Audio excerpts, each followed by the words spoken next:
Good evening. This is Carol Bookout, and I am going to share with you 10 simple social media tips, what every school district should know. These are just some simple tips that probably you're already familiar with, but maybe this will be a good reminder. Since I'm not currently teaching in a school district, I thought it would be good to become familiar with what other school districts are doing, and this was a good opportunity for me to do that. I enjoyed looking at some of the other schools and that are in my area and then around the nation and what they're doing to use social media. And I found these tips through actually 3 different sources. One blog, and then the blog is called 8 Tips for How School Districts Can Use Social Media Effectively, and then educationmoral.com and skyward.com were my sources for these ideas. So here we go. Tip 1, vision. So as a school is creating their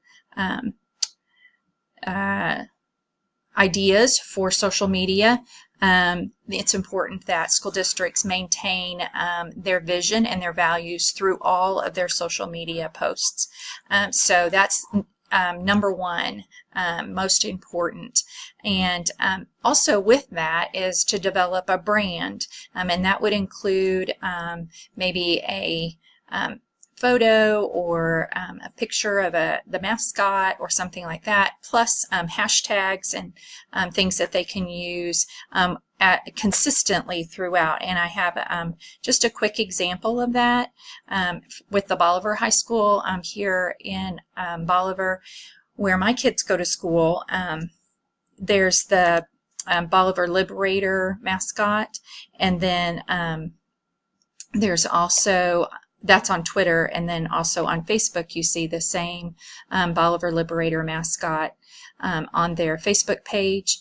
And then they also use their Liberator as their hashtags, and on Twitter it's Liberator @LiberatorNow. So they are using the Liberator consistently as their branding throughout. Then the next tip is training. So before you begin a social media campaign, it would be important to make sure that those who are going to have access to the social media accounts are trained and trained well, that they know what the boundaries are, what the expectations are, and what's permitted and what's not permitted as postings. And just to make sure that everybody's on the same page. That training should happen before social media accounts are ever activated. Tip 3, create a plan. So before you ever get to the place where you are putting social media out there for your school district, there should be a well-established plan with specific goals, and then also how those goals are going to be attained and how they will be evaluated. I put a little chart here that has some, just a simple chart that we're kind of guide the thinking through there. And then make sure again to know who all will have access to creating those posts and that they are aware of the overall plan. There's also a great blog out there about creating social media goals, and I have used this actually in my current job as the health educator at Polk County Health Center, as we have created our own social media and tried to reach out to our community through Facebook and Twitter, and so we've had to establish some goals as well. So that was a good a resource. Then tip 4 is with transparency, and this just is just way just to keep in mind that students need to see staff and faculty, just being human. It's okay for them to see staff or faculty and administrators kind of being silly and having fun with life, and it puts them in a personable light and helps connect. And so posts should be energetic, and it's real important not to overthink them. You don't have to redo the video, 15 times to get it right. So then be sure that the posts tell a story. Maybe there'll be 2 or 3 posts on different days about the same event or similar events, but in different locations. And so you can do some fun things with that that will increase your audience, especially if, let's say you have the music class in each building is doing something similar. They're all preparing for concerts or something like that in the spring. And so you do a visual post about what they're doing, maybe even a video recording of some practices or something like that. You're going to, if you post something in that regard each day, you're going to increase your audience, because you're going to have parents and grandparents, watching to see if their kids were in the video and those kinds of things, and anticipation building for the event that's coming. So that would be something.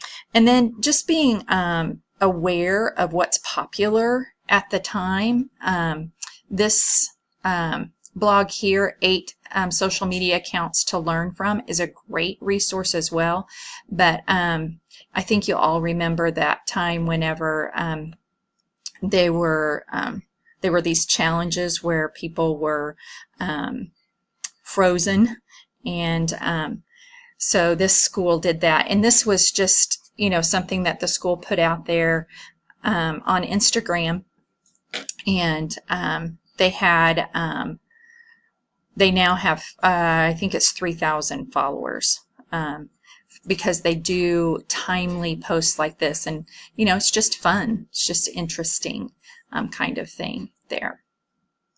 Okay, so next, tip 6, engagement. So increase engagement by creating high quality videos. You should have at least 1 post per day per format. So Facebook, Twitter, Instagram, at least 1 per day.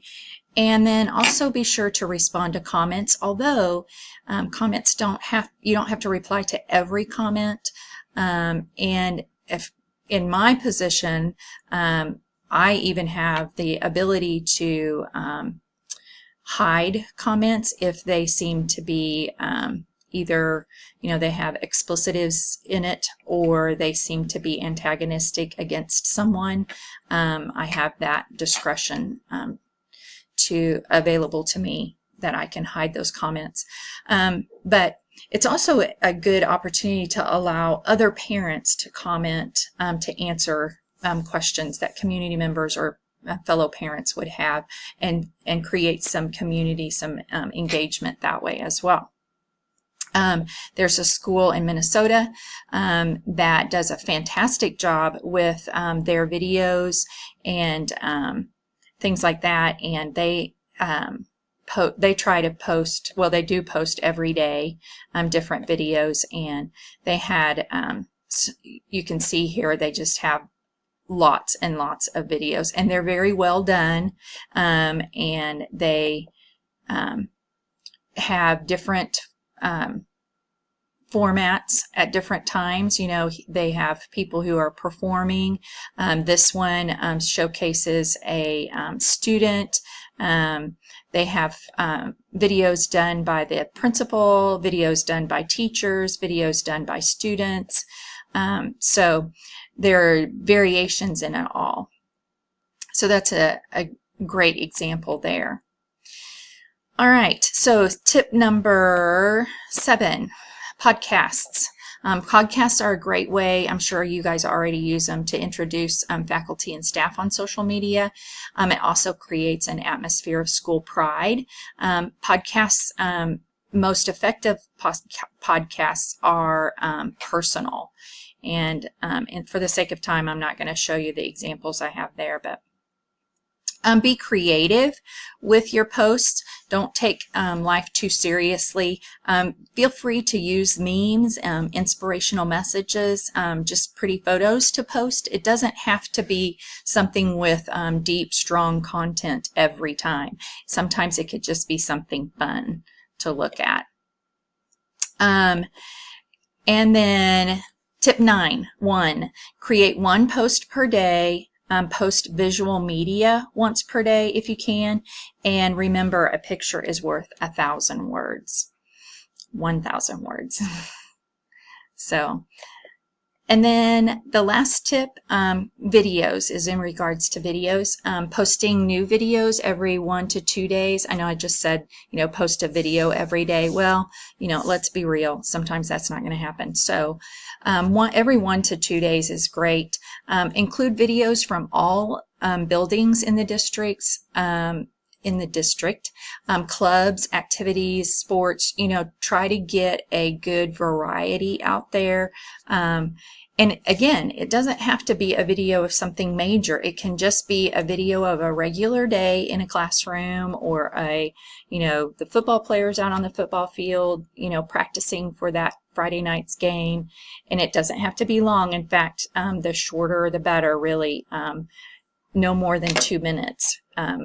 If it's something that's, not informational, then you're going to lose interest after 2 minutes. So those are all really great tips that I have for you. And I just wanted to share an example of this video, and I just think it's funny, really, because it's somebody I know.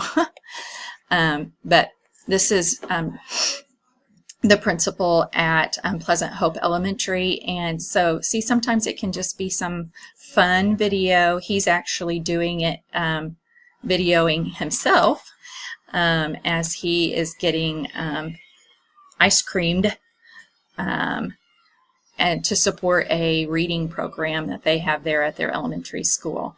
So it's, the posts can just be fun, and it's encouraging. That just brings a smile to your face when you see kids and you can hear them in the background just having a good time. So,